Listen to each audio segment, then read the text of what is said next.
Hello and welcome to the 7-1 Notes. This is a section about ratios and proportions, and Chapter 7 is all about similarity. We'll talk more about that, but the first thing I want to talk about is what a ratio is. So a ratio is a fraction. It's a fraction. And fractions, friends, are your friends, okay? They're my friend. They don't ever tell you on a Friday night that they're not gonna hang out with you. Okay, they're always going to be there for you. They're always going to be willing to hang. But fractions come in the form of a over b, where b cannot equal 0. Okay, they can also be seen like this, where you've got a to b. Okay, where you've got this colon in between. So you might see it either way. Either way, they're interchangeable, and that's what we've got. So then we've got this word proportion. Okay, and a proportion is when two fractions are equal. Two fractions are equal. Okay, so an example of this would be like, say, if you had the value 1/2, that's an equivalent fraction to that would be, say, something like 3/6. Okay. So maybe another example of a proportion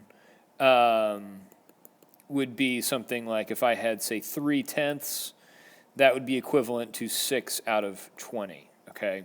So then we have this last thing that we need to talk about, and that's called the cross product property.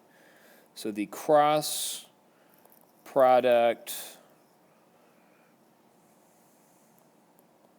property. Okay, and what that means is that basically means that we cross multiply. Okay, cross multiply, and you guys have been doing this for a while. You just didn't really realize that there is some algebra to consider here. So I want to take the first problem that we had, that was 1/2 is equal to 3/6. Okay, both of these have a decimal value of 0.5. But if I were to cross multiply these and set up an equation, I could say that 6 times 1, okay, and that's taking 6 times 1, cross multiplying, that is equivalent to me taking 2 times 3, okay, 2 times 3. And so we get that 6 is equal to 6, and that's a true statement, so this works. So if you have a proportion, then if you cross multiply, you can get rid of the fractions, okay? Just to show you the other example on the other one, if I had, say, 3/10 is equal to, say, 6 out of 20. If I were to cross multiply these and take 6 times 10, so let me do 6 times 10, that would be equal to 3 times 20, because both of those give us 60 is equal to 60, and that's a true statement. Okay, so we can also take some real-world concepts and write them as ratios. So what it says here is, it says a tight end scores 6 touchdowns in 14 games. Find the ratio of touchdowns per game. So when I have this rate here, this touchdowns per game section here, I want to write that as a fraction. Touchdowns divided by games. Okay, and so what I could do then is take 6 out of 14. Okay, I could take 6 touchdowns out of 14 games, and that would give me a decimal value of 0.43 touchdowns per game. Touchdowns per game. Okay. And so that's just a statistic that you might have given a scenario like that. Okay, let's take a look at number 2. It says that out of 274 listed species of birds in the United States, 78 species made the endangered list. And it says wants to find the ratio of endangered species of birds to listed. So we want endangered species to listed species. Okay, so what I would do is I would write this. I would take 78, all right, and divide it by 274. Okay, and that as a decimal would be about 0.28, okay? And that's just a value that says that 28% of our birds could be endangered, okay? So kind of an interesting, statistic there, okay? And number 3, okay, it says the ratio of male students to female students in the drama club at Campbell High School is 3 to 4. Now, when I see that ratio of 3 to 4, let me write that as a fraction, 3 over 4, okay? And then it says, if the number of male students in the club is 18, predict the number of female students. So I know that I have 3 males for every 4 females, okay? So what I want to do here is set up a proportion, because I know that I have 3 males, 4 females, that's the ratio. And I know that if I have 18 males, then I could figure out the number of females, okay? And so I have to set up this proportion, okay? And I would cross multiply, and so I would get 3 times x, so 3x is equal to 4 times 18, okay?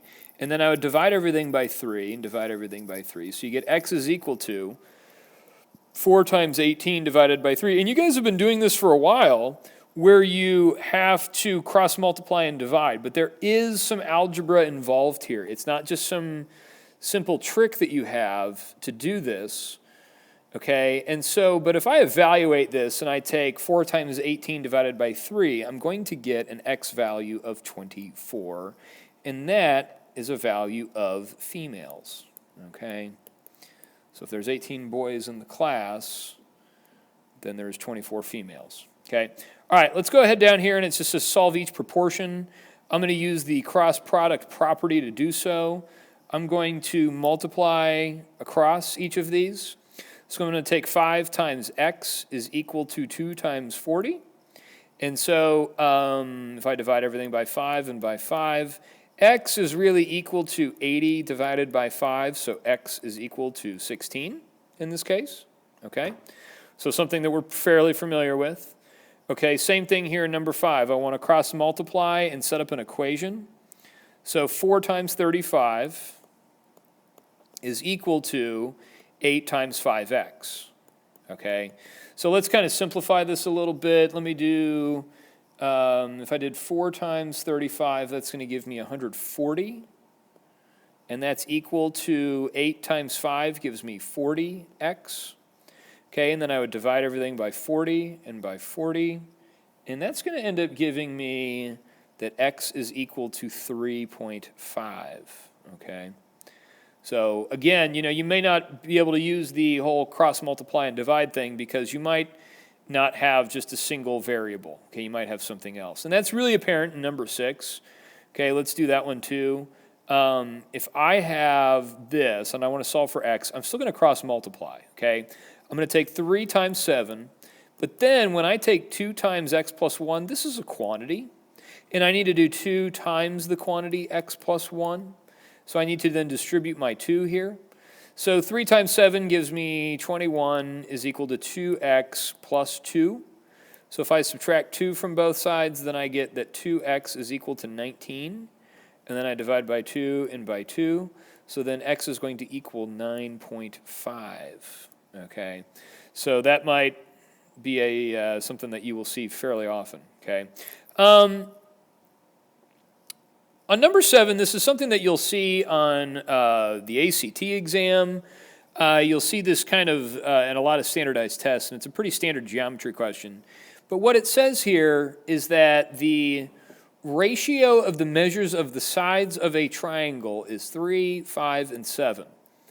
And the perimeter is 450 centimeters, and it wants us to find the measures of each side of the triangle. So what I'm going to do is this. I'm going to draw a generic triangle. Okay, it doesn't matter what it is, all right? And I'm going to label this as a ratio of 3x. This length has 5x, and this length has 7x. Okay, and I get that by using the ratios of a 3, 5, 7, okay? And it tells me that my perimeter is 450 centimeters. So if I add up all these sides, I'll get 450. So let me do this. Let me do 3x plus 5x plus 7x, and that's equal to 450. Okay, 3 and 5 is 8 plus 7 is 15, so I have 15x is equal to 450. So if I divide everything by 15 and by 15, then I get that x is equal to 30. Okay, so x is equal to 30. And it wants me to find all the lengths. Okay, and so my lengths are listed like this. So my lengths is going to be 3 times 30. It's going to be 5 times 30. And it's going to be 7 times 30. So 3 times 30 is going to give me 90. 5 times 30 is going to be 150. And then 7 times 30 is going to be 210. So what I would do here is when I put this in, I want to put that this is a length of 90. This is a length of 150, and this is a length of 210. So that's it for the 7.1 video, just rates and proportions, and you should be fairly familiar with it. So please get started on the 7.1 homework, and we'll see you soon. Thanks. Bye.